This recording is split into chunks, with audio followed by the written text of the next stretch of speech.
আজকে আমি আলোচনা করব এআই টেকনোলজি নিয়ে। এআই টেকনোলজি মানুষের কিভাবে কর্মসংস্থানের উপর প্রভাব পড়ছে, কিভাবে মানুষের কর্মসংস্থান চাকরি বাকরি খেয়ে নিচ্ছে, আজকের আলোচনার বিষয় সেইগুলো।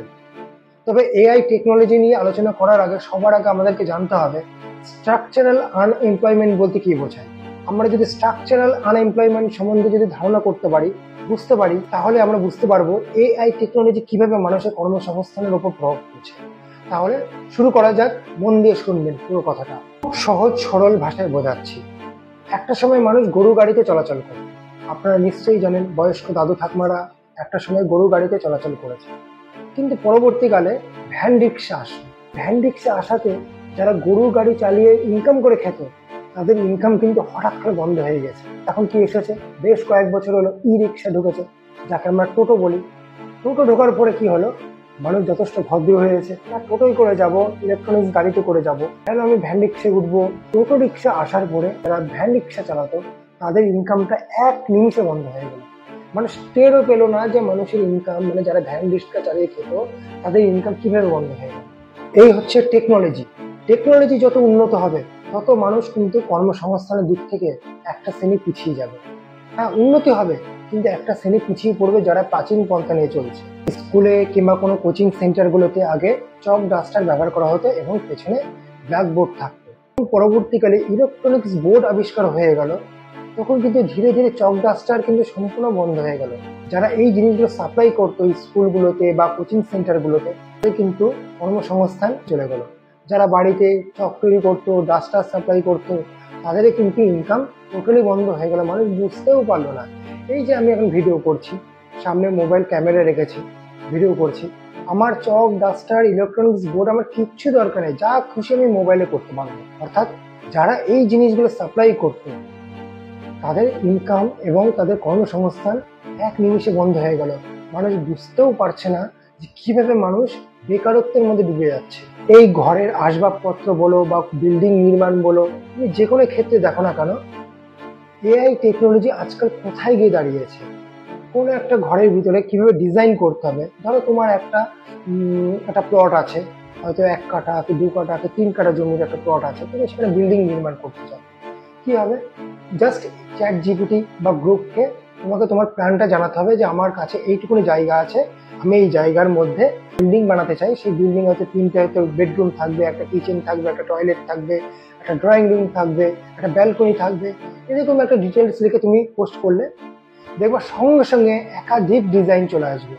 তুমি যে প্ল্যানগুলো করবে, যে ইঞ্জিনিয়ারকে যে প্ল্যানগুলো বানাবা, তার থেকেও বেটার প্ল্যান সে তৈরি করে দিচ্ছে এক নিমিষে, খুব তাড়াতাড়ি। আগামী দিনে খুব তাড়াতাড়ি যারা সিভিল ইঞ্জিনিয়ারিং এর কাজ করতো, তারা চাকরি হারাবে, কাজ হারাবে, কারণ তাদের প্রয়োজনই নেই। এআই কে আমরা যা কোশ্চেন করবো, তা সুন্দরভাবে ব্যাখ্যা করে তার উত্তর দিয়ে দিচ্ছে। বিল্ডিং তৈরি হয়ে গিয়েছে, ঘর সাজানো দরকার, তুমি বুঝতে পারছো না ঘরের কোন জায়গায় কোন জিনিস রাখবে, তুমি ইন্টেরিয়র ডিজাইনারকে ডাকবে। ইন্টেরিয়র ডিজাইনার তোমার ঘরের প্ল্যান দেখে, তোমার ফাইন্যান্সিয়াল ক্যাপাসিটি দেখে সে বলে দিবে এই জায়গাটা এটা রাখতে হবে, এখানে বেড রাখতে হবে, এখানে আয়না রাখতে হবে, এখানে ড্রয়ার রাখতে হবে, এখানে সোফা রাখতে হবে, কিংবা এখানে আলমারি রাখতে হবে। এগুলো দেবে, মাঝখান থেকে অনেক টাকা নেবে, কিন্তু তোমার এগুলো দরকারই নেই। জাস্ট এআই কে এই জিনিসগুলো সাজেশন হিসেবে চাও, এআই কে জিজ্ঞাসা করো এই যে ঘরের ছবি তুলে এআই পোস্ট করে দাও অ্যাপ্লিকেশনে, এআই সুন্দর করে গুছিয়ে বলে দেবে কোন জায়গায় কোন জিনিসটা রাখলে ঘরটাকে মানাবে, সুন্দর লাগবে। এআই এর মতন বেটার তোমাকে কেউ করে দিতে পারবে না, এত সুন্দর ভাবে। এতে কি হবে, এক নিমিষে যারা ইন্টেরিয়র ডিজাইনারের কাজ করছে, ইন্টেরিয়র ডিজাইনিং করছে, তারা কাজ হারিয়ে যাবে।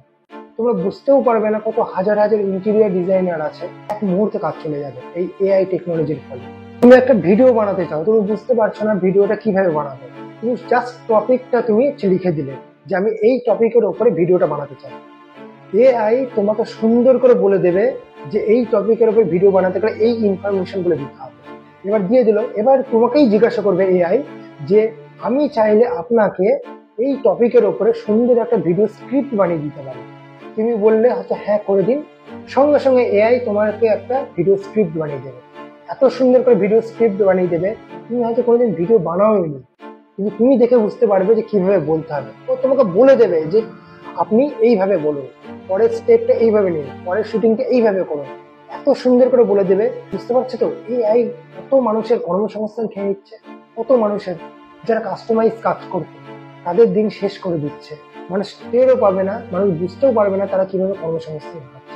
যারা ছবি আঁকে, গান বাজনা করে, শিল্পকলার সাথে যুক্ত, তাদের পরিস্থিতিতে আরো খারাপ, আরো খারাপ। একজন পেইন্টার সুন্দর ছবি আঁকবে, যত সুন্দরই আঁকো, ওর থেকে এআই ভালো ছবি এঁকে দেবে, ওর থেকে এআই আরো ভালো সুন্দর করে এঁকে দেবে। মানে সেইগুলোই পছন্দ করছে, সেইগুলোই পছন্দ করছে। একজন ভালো গান করে, কিন্তু এআই ওর থেকে সুন্দর ভয়েস এনে দেবে। হ্যাঁ, রিসেন্টলি একটা গান হচ্ছে, যেটা সাইয়ারা মুভির যে গানটা ভাইরাল হয়েছে কিশোর কুমারের কণ্ঠে, সাইয়ারা তু তো বদলা নেই হে, এই গানটা ভীষণ ভাইরাল হয়েছে। মানে যে কেউ বলবে এটা কিশোর কুমারের কণ্ঠের গান। তা এআই এইভাবে মানুষের কর্মসংস্থান নষ্ট করে দিচ্ছে। তবে এর তো উপায় একটা বের করতেই হবে, না হলে মানুষ তো না খেতে পেয়ে মারা যাবে। এত পড়াশুনো করে, এত কোর্স করে, এত টাকা পয়সা ইনভেস্ট করে, কোচিং সেন্টার থেকে কোচিং নিয়ে যদি কাজ না করতে পারে, কাজ না পায়, তাহলে সে তো সুইসাইড করবে, না খেয়ে মরে যাবে। এর তো একটা সাজেশন বের করতে হবে, একটা উপায় বের করতে হবে। আমার মতো উপায় হলো গভর্নমেন্টকে এক্ষেত্রে এগিয়ে আসতে হবে। যা সত্যি কথা বলতে, গভর্নমেন্টের বোঝার কোনো ইচ্ছা নেই কিংবা বোঝেই না এই সম্বন্ধে, তবুও বলবো গভর্নমেন্টকে এগিয়ে আসতে হবে। এআই টেকনোলজির উপর সাধারণ মানুষকে জ্ঞান দিতে হবে, স্কিল ডেভেলপমেন্টের দিকে বেশি জোর দিতে হবে, বিশেষ করে এআই টেকনোলজির উপরে সরকারিভাবে এআই টেকনোলজি পড়াতে হবে, স্কুল লেভেলে নিয়ে আসতে হবে, যাতে স্কুল বা কলেজ শেষ করেই যাতে সে চাকরির জন্য এদিক ওদিক ছুটোছুটি না করতে হবে, নিজেই যাতে কিছু একটা স্টার্ট আপ করতে পারে, সেই দিকে সরকারকে জোর দিতে হবে। যেটা চায়না করছে, যেটা জাপান করছে, যেটা ইউরোপের দেশগুলো করছে, সেটাও কিন্তু আমাদের দেশকে করতে হবে, আমাদের দেশকে এগিয়ে আসতে হবে। সরকারের যদি সদিচ্ছা যদি না থাকে, তাহলে কোনো দেশ এগিয়ে যেতে পারে না। তুমি যত ইতিহাস, ভূগোল, বিজ্ঞান, রাষ্ট্রবিজ্ঞান, ভৌতিক বিজ্ঞান, জীবন বিজ্ঞান যা খুশি পড়ো না, কোনো দাম নেই। আগামী এমন দিন একটা আসতে যাচ্ছে, তো স্কিল ডেভেলপমেন্ট যদি না হয়, সেই দেশ কোনোদিন এগোতে পারে না, সেই দেশের মানুষ কোনোদিন এগোতে পারে না। বোঝাতে পারলাম? যদি আমার কথা ভালো লাগে, যদি মনে লাগে, অবশ্যই শেয়ার করো এবং সবাইকে জানিয়ে দাও।